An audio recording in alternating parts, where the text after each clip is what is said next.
정말 둔촌주공이 이렇게까지 된 이유가 조합과 시공단 때문이라 생각하십니까? 아닙니다. 진짜 원인은 조합원 허세 때문에 그렇습니다. 공사를 중단하고 유축권까지 행사하는 시공단이나 지금의 공사 중단 원인이 다 너희들 때문이라고 하는 조합 집행부 모두 알고 보면 지금 자기들 목적을 위해서 나름 열심히 일하고 있는 겁니다. 안녕하세요. 시바람 톡톡 킬라잡이입니다. 서울시가 공사 재개를 위한 중재안을 내놓았지만 조합과 시공사 간 입장 차이만 재확인하고는 사실상 실패했습니다.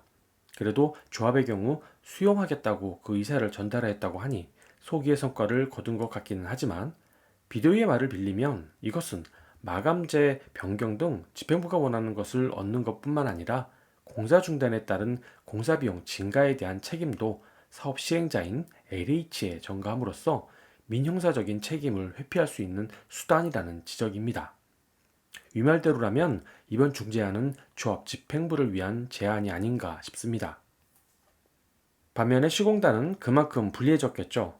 조합이 법원에 낸 공사도급 변경 계약 무효 확인 소송 취소 같은 것은 그저 시공단이 공사 중단을 위한 표면적인 이유일 것 같고 진짜 이유는 바로 이런 것 때문 아닌가 싶습니다. 그 첫 번째가 사업 시행자 지정권입니다.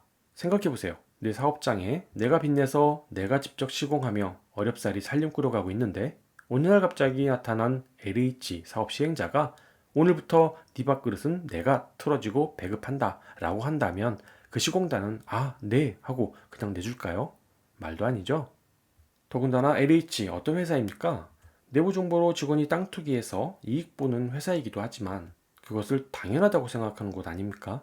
따라서 현대 시공사업단의 머릿속에는 자기보다 더 못 믿어온 LH 사업 시행자에게 전권을 위임한다는 말은 상상도 하지 못할 일입니다. 두 번째는 자재값 상승의 원인이라고 생각하는데 이게 참 기가 막힙니다. 세계 최대 철근 생산국인 중국이 수출 제한으로 철근 가격이 50%나 치솟았고 여기에 우크라이나 침공 여파로 인해서 시멘트 가격이 21%가 오르는 바람에 공사 중단을 선언하는 건설업체들이 속출한다는 기사 보신 적 있으시죠? 그런데 대부분 시공사들은 재건축 수주할 때 조합원들이 공사비 올리지 못하도록 물가 변동 배제 특약을 원하기 때문에 그 내용을 포함해서 계약을 하게 됩니다.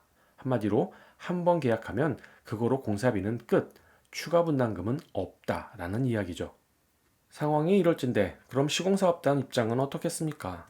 시멘트와 철근이 주요 자재인 골조공사를 손해보며 이미 52%나 했는데 얼마나 손해볼지 모를 주공정이 아직도 한참 남아있지 않습니까? 더군다나 하도급업체는 자기들 주겠다고 파업까지 하는 모양새입니다. 원청사 미치겠죠? 그런데 참 고맙게도 때맞춰 조합이 공사 중단의 빌미를 제공해 주었으니 이 얼마나 다행스러운 일이겠습니까? 이제는 자재값 인상으로 오른 물가 변동에 공사 중단으로 인한 공사비 증액, 조합의 원인으로 늘어난 금융비용까지 싸잡아 다시 합의할 수 있는 이 기회를 시공단이 어설픈 중재안에 눈길이나 한번 줬겠습니까? 어찌됐든 이번 시공단은 하늘이 돕는 것 같습니다. 이 정도 되면 뭔가 조합원들도 긴장감에 사업이 빨리 재개되기를 바라는 것 같은데 그게 마음만 있고 의지는 없는 것 같습니다. 마치 강 건너 불구경하듯 남일 보는 듯 하단 말입니다. 그럴 것이 둔촌 인근 공유중개업소에서 한 말입니다. 공사 중단했다고 호가 좀 내릴까 기대하는 것 같은데 여기는 그런 거 없습니다. 공사 중단된 지 50여일이 다 되다 보니 조합원 우려하는 마음에 금매라도 내놓는 상황이 아닐까 싶어 확인해 본 것인데 중개사 말대로 아파트 호가와 이번 사태와는 정말 아무런 관계가 없어 보입니다. 혹시나 싶어 다른 곳에 물어봐도 84제곱미터 입주권의 경우 매물이 약 22억 원에 나왔지만 막상 사려고 흥정하면 1, 2억 원 더 달라고 합니다.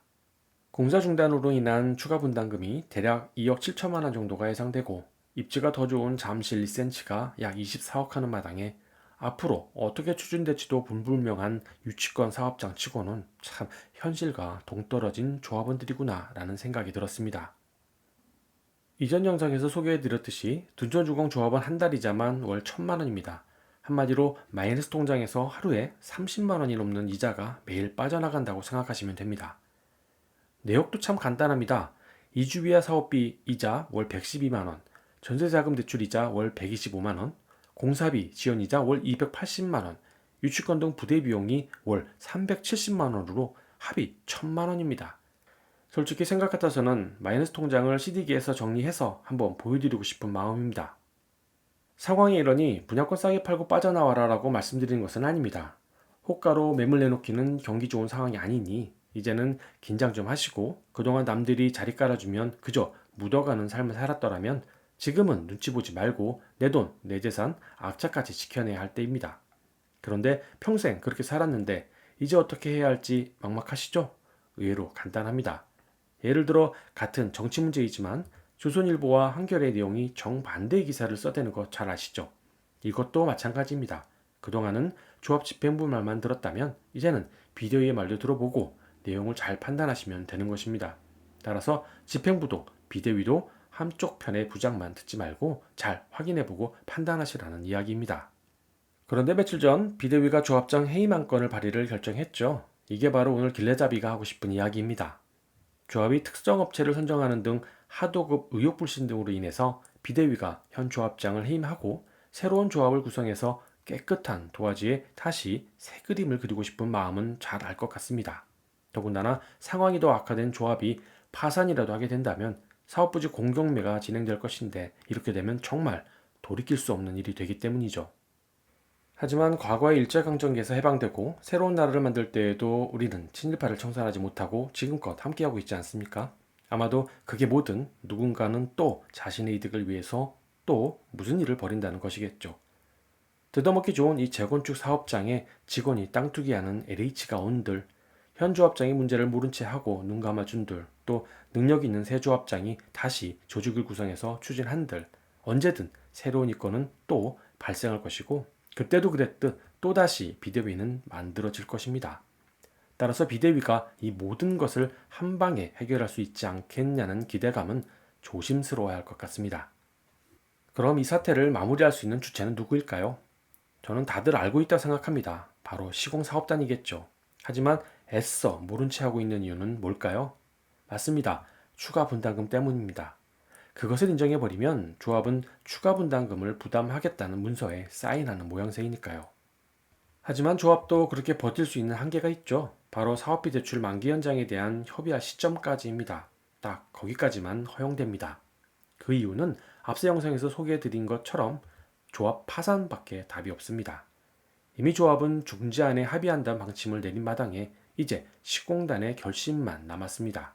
그런데 적당한 명분이 없죠. 그래서 서울시가 필요한 것입니다. 지난번은 담당자들 중재안 만들고 둔촌 사태 해결됐다고 생색내려고 했는지는 모르겠지만 이번엔 달리 서울시의 존재감 하나만으로도 가치가 있지 않을까 생각합니다. 결론부터 말씀드리면 다음 중재안에는 시공단도 합의할 것이라 생각합니다. 그럴 것이 정말 안 하려고 했다면 매달 사업 손익 분석해서 본사 보고하는 시공단 현장 소장이 손해가 뻔히 보이는 자기 사업장에 타워 크레인을 다음 달에 뺀다고 하겠습니까?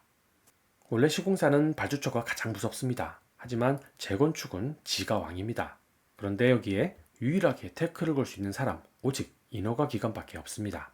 따라서 오늘만 살 것도 아니고 다음 달, 내년도 봐야 할 인허가 담당자이기 때문에 그들이 제시되는 안에 대해서 사전 협의되지 않는 이상 조건부라도 합의되지 않을까 생각합니다. 오늘은 여기까지입니다. 다음 시간엔 둔촌주공 사태가 원활히 잘 합의됐다는 소식을 전해드렸으면 좋겠습니다. 오늘 영상 시청해주셔서 감사합니다.